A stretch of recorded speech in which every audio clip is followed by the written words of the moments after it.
Here's a story that's hard to believe, but it's real. Canada's Prime Minister, Justin Trudeau, invited China's People's Liberation Army to send its troops to Canada for special cold weather training at a base in Ontario. That training was canceled after China kidnapped two of Canada's citizens and held them for years. A top aide to the Prime Minister then complained about the cancellation to the Department of Defense in Canada. Quote, Canada does not want to be the partner that is reducing normal bilateral interactions. In other words, it's immoral for us not to train Chinese soldiers, probably to kill us at some point. Now, that's not the first time Justin Trudeau has sided with the Communist government of China. A few years back, he marveled at how the Central Committee managed to keep the trains running on time. Watch. There's a level of admiration I actually have for China because their basic dictatorship is allowing them to actually turn their economy around on a dime.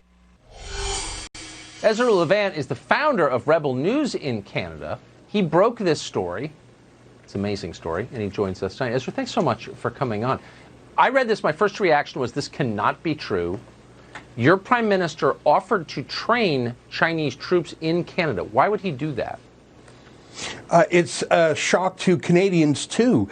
That cold weather warfare that you're referring to was just one of 18 different joint projects the Canadian Armed Forces had with the People's Liberation Army in 2019 alone. Canada is training 1- and 2-star Chinese generals in our war colleges. We're training lieutenants and majors, commanders. We're sending Canadians over to China. We're bringing Chinese, I think they're not just soldiers, I think they're spies as well, to Canada. And I don't know a single person in this country who knew about it, but it's been happening.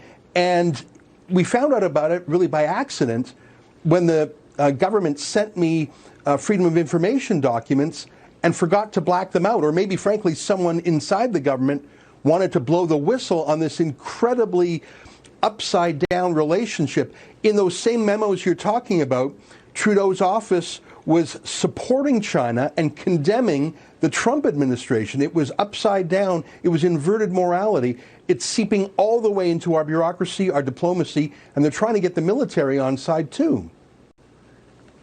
I mean, with respect, we're Americans, so our concern is the United States. Canada is our biggest trading partner. We have the closest relationship with Canada of any country, obviously, in the world.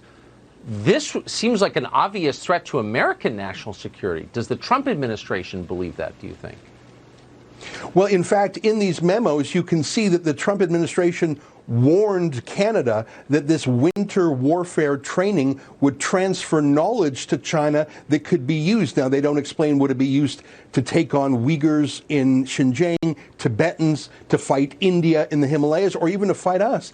And when the military, the Canadian military, said our American allies or our allies are concerned about this, Trudeau's staff pushed back and said, is it just the Trump administration or is anyone else worried about it? So there's an antipathy towards America that seeps through all these secret documents.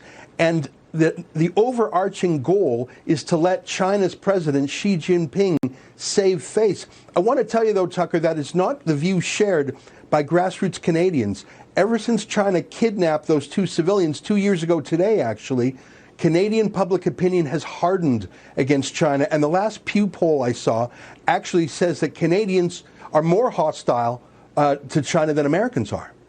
You have every reason to be. Ezra, thank you so much, and congratulations on Rebel News. I know you take a lot of abuse up in Canada, but you do a great job. We appreciate it. Thank you.